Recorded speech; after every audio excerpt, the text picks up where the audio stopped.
I think that's one of the things I noticed when I got into politics. I'm not a politician, I'm a banker. But the one thing I noticed that people sometimes get into the wrong reasons, and I think they don't understand that you can't change the world all by yourself, that you're here as one of 5 and you have 1 vote, and the idea is you try to make sure that everybody else, if you think you're very strong with your idea, everybody else agrees with you, because it can be very frustrating.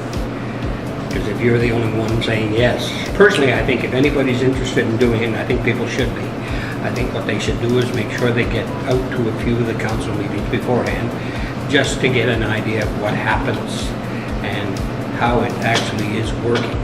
I think that's one of the things that you don't want to show up the first day after you've been elected and don't even know. There is our Bible called the Municipal Act, and it tells us exactly what we can and can't do.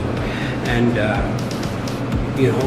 while there are things that you'd like to be able to do, municipal councils don't have the kind of authority that, say, the provincial government has or the federal government has. And I think people expect that you do, but you really don't. You are one of 5 or 7 or however many they have, and democracy rules, and whatever the group decides they do, that's the way it works. The town manager or CAO, whichever it is, and that person and his or her managers give you a recommendation on anything to do, and as long as, unless there's a good reason for going against the recommendation, that's usually what happens.